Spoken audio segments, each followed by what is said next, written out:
Hey, what's up guys, Rockskull here, and in this video I'm going to be ranking how good every creature on the island is at fighting bosses in ARK Survival Ascended. A quick note that this will not be including any of the dinos you can't use for the island boss fights like aquatic dinos, sauropods, flyers, and other creatures like that. I also want to emphasize this ranking will be considering only every island fight, including the Tech Cave and Overseer. So know this is a general ranking for the map rather than any fight in particular. With that out of the way, let's start from the bottom tier and work our way up.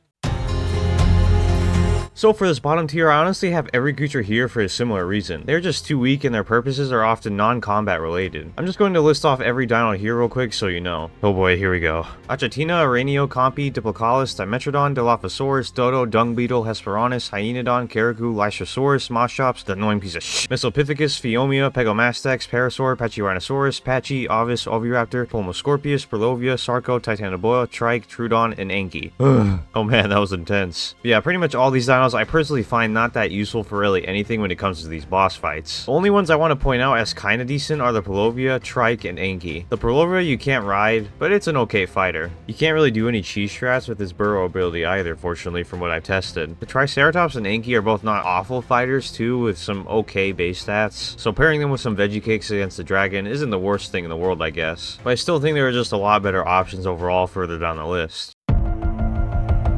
This next tier is for creatures that aren't really awful like the last tier, and can maybe have some niche use. I still wouldn't recommend using them most of the time though. The bottom of this tier I have a bunch of mobility dinos, those being Terrorbird, Doedicurus, Equus, Gigantopithecus, Capro, Megaloceros, Archaeopteryx, Gallimimus, Iguanodon, Procoptodon, and Beelzebufo. These guys I definitely wouldn't recommend fighting anything with most of the time, but they can all have some sort of use dodging or baiting things if need be. For example, if you really trust in your player alone being strong enough for the Overseer, you can just use the Archaeopteryx to skip the entire Tech Cave and fight the boss directly straight away. Next up I have the Castorodes, and I have it here because of the fact that it's a portable smithy. It's very niche and unlikely to be used, but if you ever think you need to repair tools during the Tech Cave, this is the only way to do it. They also aren't the worst fighters on their own. Next up I have what I call bait dinos, those being the Arthropleura and Carbonemes. The Carbonemes has a really good health stat, and bites to its shell do less damage. This can be a perfect thing to use to distract a boss, or maybe throw some dinos off track during the Tech Cave. The Arthro has the deflect ability that deflects any incoming melee damage by 20%.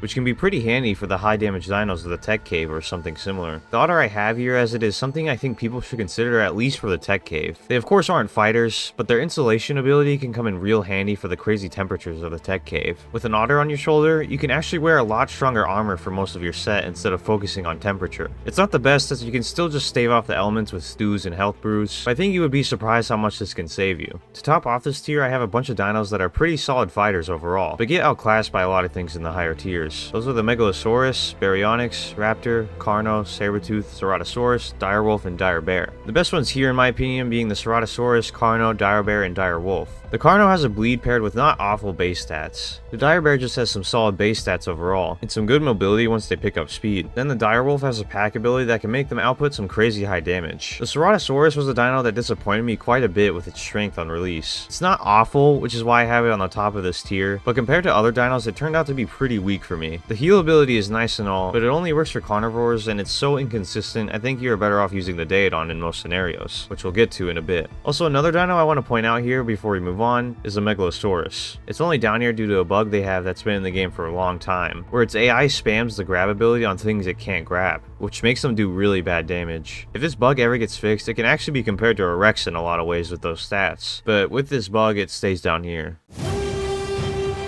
This next tier are for creatures that I think mostly get outclassed by things in further tiers, but I would still consider them pretty underrated. Overall, I would think about considering using these for boss fights if you're looking for some unique strategies. The Kentro is a dino that really surprised me with its strength. On top of its ricochet ability that scales with the creature's drag weight, it also has a pack ability a lot of people don't know about. This pack ability gives them more melee damage and stacks with the amount of other Kentros near. Give these guys good stats, some veggie cakes, and some support dinos, you got yourself some real solid boss fighters. The Calcotherium I think could actually be pretty handy for some ranged cheese strategies on certain bosses due to their rock throw ability. They got solid stats overall too, and since they are a herbivore can even use veggie cakes. This might sound crazy, but the Zivactinus is actually a very solid boss fighter on land. Now they can't use their powerful bleed ability or anything, but are still able to bite and all that to put up a pretty good fight. It's very silly and unorthodox as you have to be near water to set it up. I mean, just look at Rosclark killing the damn Gamma Dragon with these things.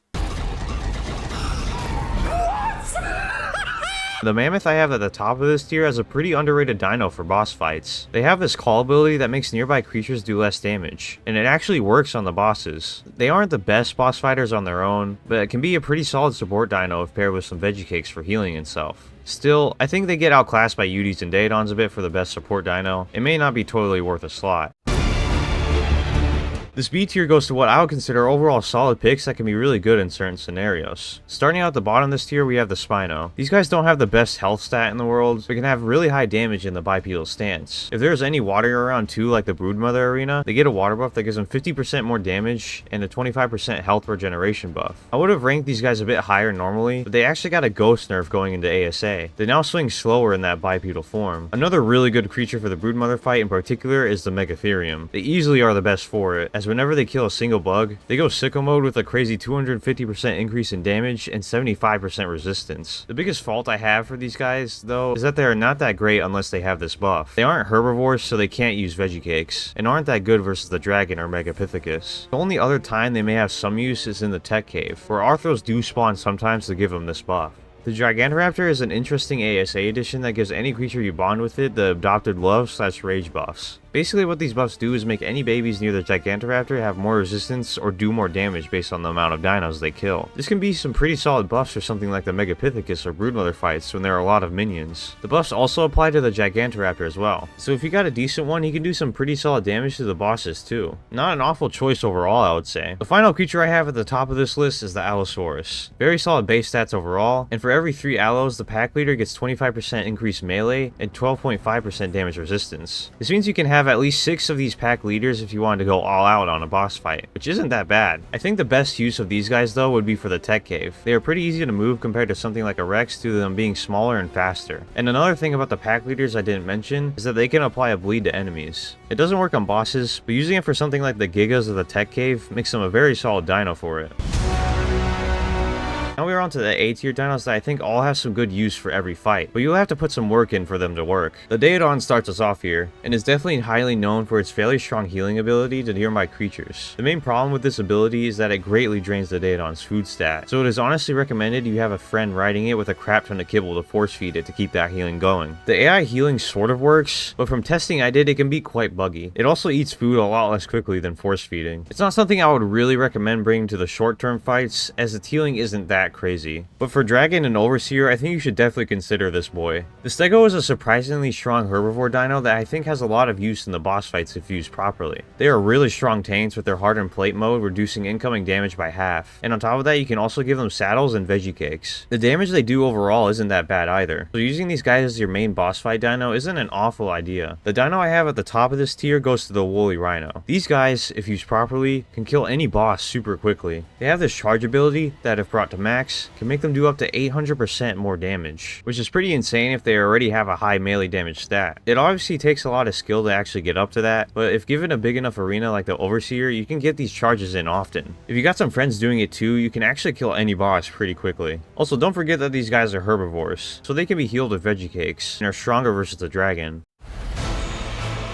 The S tier dinos are the ones I would say are pretty much guaranteed to work with every fight on the island, as long as they are bred properly with good saddles. Starting out with the newest addition to the game, Deinosuchus. With the gigabyte they do, these guys can output some of the highest DPS in the game. With just a bit of breeding, good saddles, levels, and a UD, they actually compete pretty well against some of the best boss fighters on the island. One of those that I think just beats it is the good old Rex. These guys are the king of really good pure health and damage stats, which makes them really good for every single fight on the island. They also have slightly more mobility than the Deinosuchus, and also can be given a tech saddle for the tech cave, which is super handy for taking out those guys from a distance. My biggest gripe with the Rexes, though, is that their turn radius is awful. Bringing the AI Rexes through the tech cave is one of the most nightmarish tasks in the game. Also, the fact that they are carnivores makes them not as great versus the dragon, and they can't use veggie cakes. Something that can use veggie cakes and I think is great against the dragon is the Therizinosaurus. I consider this the top dog for boss killers. While not having as good base health as the Rex, they can do some crazy high damage with their claw slice attacking super quickly. Since they they are herbivores, they are allowed to use veggie cakes for super good healing, and are stronger versus the dragon's breath. They are also very nice to use for the tech cave, as their maneuverability and smaller size makes them a lot easier to bring through compared to the Rex. The only dino I consider slightly better overall in usefulness is of course the Yutyrannus. If any of you have played through the game once, you would know this dude is pretty much a requirement for any boss fight on the island. They aren't the best fighters, they can hold their ground if need be. The thing that of course stands out though is the Courage Roar. Any dino that gets this buff gets 20% more damage and 25% damage resistance for its duration. A no doubt required buff for all the fights, and what I would say makes the Yuty the best overall boss fight creature on the island. That's all just my opinion though. You can let me know your thoughts on this ranking in the comments. Thank you all for the support as always, and I'll see you all in the next one. Peace. Rock skull. All you wants to do is stream all night. Lobby full, rock skull. Never gonna play with me, but it's alright.